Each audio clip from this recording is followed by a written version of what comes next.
Peter Bolger, thanks for joining Business News Australia. Now, it's been a couple of weeks since the big bundle was launched. What's been the take-up on that? How's it been going?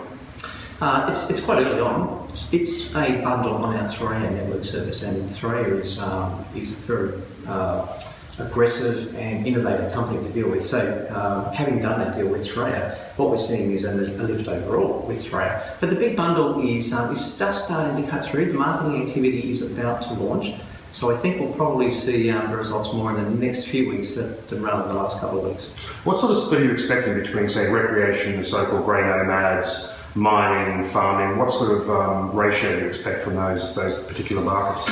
We think the grey nomads will be a very strong market for this because it gives you just such a price protection, a bill shock protection, unlimited calling on cellular networks, on the Vodafone cellular network, and $400 on good satellite airtime for $99 is an incredibly good package for them. So that takes away that bill shock risk, and we see a lot of grey nomads tend to take the satellite phones as emergency tools rather than as communication tools.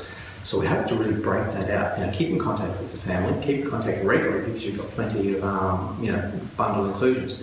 We actually also think that the trades are the other area that will be a big take up. And there's probably going to be a bit of sneaky government demand in there as well. We think government is always quite cost conscious as well. So governments tend to have either satellite phones as emergency only type tools or as significant usage. So we think we'll probably see a bit of government migration across that, and we don't mind that either. We think there'll be the stronger segments, grey nomads and trades who are out and about. Whether you're a veterinarian or you're a fencer in regional Australia, you're constantly out of coverage. How do you convince people that the satellite phone usage is not as expensive as it used to be? That's going to be a real issue for you, isn't it?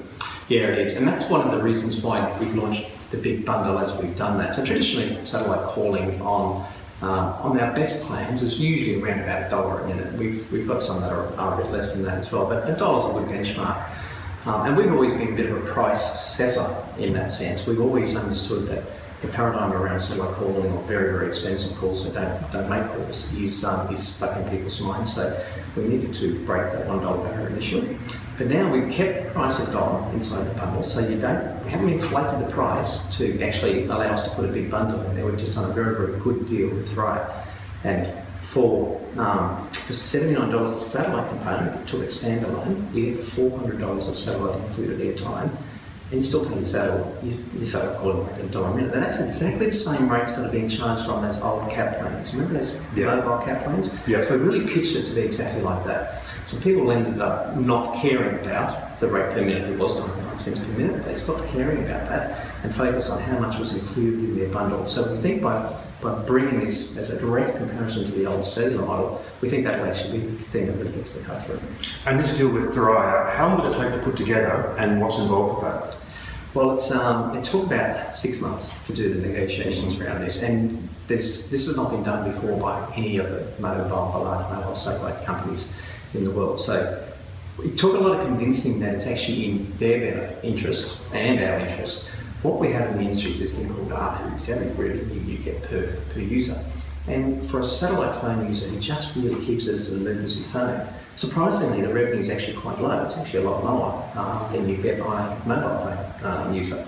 So what we need to do with Thrive is convince them that there really is an opportunity to really target this extended consumer market. This one that sort of says, I don't know that I'm going to use this phone enough. I know I go out of coverage, but I sort of get by my mobile phone. We wanted to change that. We wanted to really grab that market and say, look, we can really lift the revenue for you, Thrive as a satellite company, for us as a service provider, at the same time deliver a lot more value.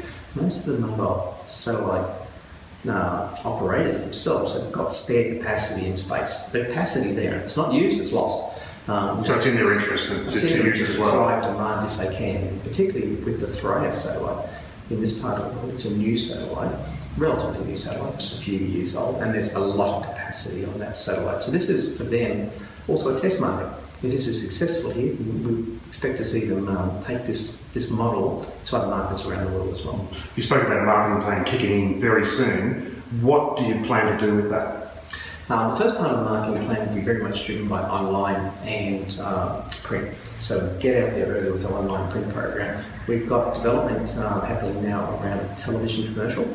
Pivotel is probably about the only company in Australia that's ever run satellite telecommunications TV commercials. So we're actually building a new commercial around Big Bundle. We're hoping to be launching that probably around about the June timeframe. Sometimes they take slightly longer.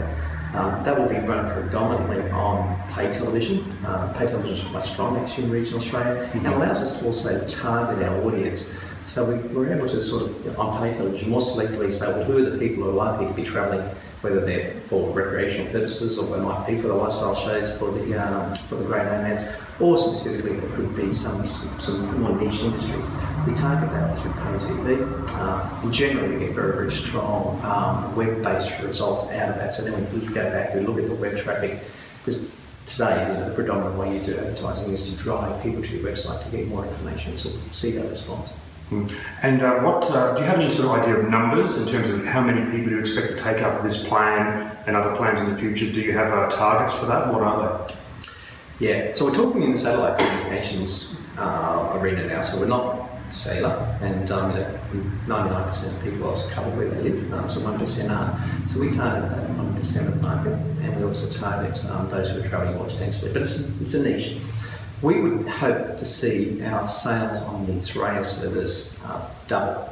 Now we do a few hundred connections per month, so we're hoping to see that double as this marketing program really starts to kick in. Just on a broader note, what's it like being a smaller player in this big market, competing against the likes of Telstra? What are the challenges involved with that? There's some interesting challenges. We're probably, I would say, brand-wise in our market, being the rural sort of market with satellite communications, we probably run second to Telstra and brand. They're a dominant brand in everything telecommunications. But we're a well-known brand and a trusted brand, which is important.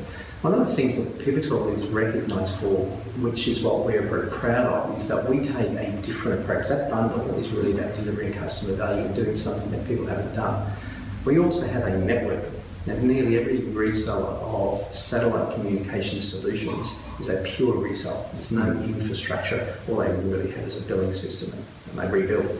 We actually do it very differently. With all of our satellite partners, we interconnect directly with them. We have our own carriage network in Australia, so we are a carrier, a mobile carrier. We offer mobile numbers. In fact, we're the only satellite company that offers mobile numbers as the standard way of offering their service. Most of the ordinary resellers will offer an international satellite number, which can cost you as much as $20 a minute to call that number from your mobile phone. Telstra and Optus, its main route to market is with an Australian satellite number. It's a 01 for number rather than 04, so it's a little bit, sounds a bit similar, and sometimes people think they've got a mobile number with theirs, and they can be $1.80, $2 a minute to call that from your mobile. We use standard mobile numbers, as I mentioned. We can do that because we have our own network infrastructure. All of the calls that our customers make come into our network, and we connect that out to carriers in Australia or anywhere else in the world. And when you call one of our customers on a mobile number, well, it's probably a free call from your mobile because you've got unlimited calling. There is no cost to the caller who's got an unlimited plan to call ours, and the person receiving the call does not pay anything to receive that call on our big bundle plan, for example. So really deliver value, and we're really proud of that. So we use our network and we invest in that network, and we use that to differentiate our product, make it a better product, an easier to use product, and deliver greater value. I think through that we've been able to be a really strong competitor in the market too, the behemoth that Telstra is. And it sounds like its word of mouth is a very strong driver for you as well, is that right? What word of mouth is, but the other thing that goes with that, and this is an extension of word of mouth, is our dealer network. We have about 160 dealers around Australia, very, very loyal dealers, very strong, long relationships with our dealers, and I think our reputation with our dealers is very good, and we build that around integrity. It's important to us in our business, and our dealers are often their face that talks to the customer.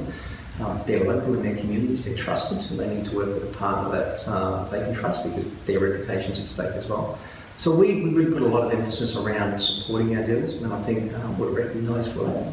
I think that's where the loyalty comes from. But it means if our dealers, if we're in a pinch, then it's a Pivotel pinch, it's not a dealer pinch. We'll back ourselves. People make mistakes all the time, whether it's a dealer or whether it's a Pivotel salesperson, whatever. But we'll back that, and we won't fall back on to expecting something unreasonable from a customer. Peter Bolger, thanks very much for your time. Cheers. Thank you.